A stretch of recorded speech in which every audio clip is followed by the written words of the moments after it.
بسم اللہ الرحمن الرحیم۔ کن چیزوں سے روزہ ٹوٹ جاتا ہے؟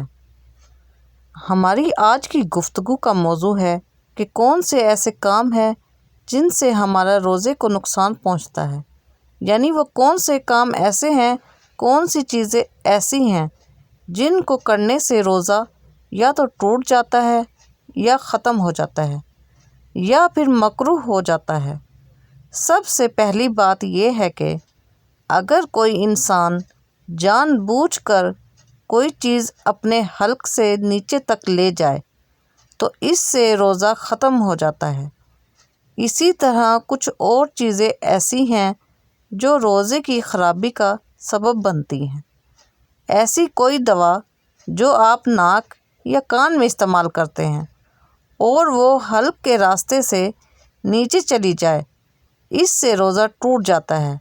لیکن اگر کوئی ایسی دوا جو آپ استعمال کرتے ہیں ناک اور کان میں اور وہ حلق سے نیچے تک نہ جائے تو اس سے روزہ خراب نہیں ہوتا، یعنی نہیں ٹوٹتا۔ اگر کوئی انسان جان بوجھ کر خود سے الٹی کرتا ہے، یعنی حلق میں انگلی وغیرہ ڈال کر الٹی کرتا ہے تو اس سے بھی روزہ ختم ہو جاتا ہے۔ بعض اوقات خود سے الٹی آ جاتی ہے۔ الٹی آنے سے روزہ اس وقت ٹوٹے گا جب اس میں دو شرطیں پائی جائیں گی۔ ایک یہ کہ الٹی منہ بھر کر ہو، یعنی بہت زیادہ، اور منہ بھر کر الٹی ہوئی اور آپ نے اسے نگل لیا تو نگلنے سے روزہ ٹوٹ جائے گا۔ دوسری شرط یہ ہے کہ الٹی منہ بھر کر ہو اور آپ نے خود جان بوجھ کر کی ہو۔ کلی کرتے وقت بھی اگر پانی حلق سے نیچے اتر جائے تو بھی روزہ ٹوٹ جاتا ہے۔ کچھ چیزیں ایسی ہیں جن سے روزہ ٹوٹتا تو نہیں ہے لیکن مکروہ ہو جاتا ہے، جن میں خاص طور پر ایسے اعمال جیسے اخلاق، جھوٹ، غیبت۔ کچھ چیزیں ایسی ہیں جن سے روزہ نہ تو ٹوٹتا ہے نہ مکروہ ہوتا ہے، لیکن عام طور پر لوگوں کے دل میں سوال اٹھتے ہیں، کیا ہمارا یہ عمل ٹھیک ہے؟ ان میں سب سے پہلے ہے مسواک کرنا۔ مسواک کرنے سے روزہ نہ ٹوٹتا ہے نہ مکروہ ہوتا ہے۔ اسی طرح آنکھوں میں سرما لگانے سے یا سر میں تیل لگانے سے بھی روزے پر کوئی فرق نہیں پڑتا۔ اسی طرح کوئی خوشبو لگانے سے یا پرفیوم وغیرہ سونگھنے سے روزہ نہیں ٹوٹتا۔ گرمی کی شدت کی وجہ سے بھی بار بار نہانے سے روزہ نہیں ٹوٹتا۔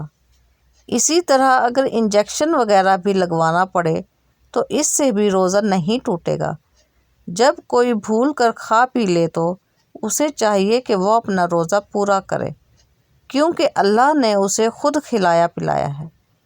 اگر کان میں پانی چلا جائے تو اس سے بھی روزے پر کوئی اثر نہیں پڑتا۔ اگر دانتوں سے خون نکل آئے اور حلق تک نہ جائے تو بھی روزے میں خلل نہیں آتا۔ اگر کسی کو کوئی خون ٹیسٹ کروانے کی ضرورت پڑے تو اس سے بھی روزے پر کوئی اثر نہیں پڑے گا۔ حجامہ کرانے سے بھی روزہ نہیں ٹوٹتا۔ اگر کسی کو کسی بیماری یا تکلیف کی وجہ سے ڈرپ لگوانا پڑے اس سے بھی روزہ نہیں ٹوٹے گا۔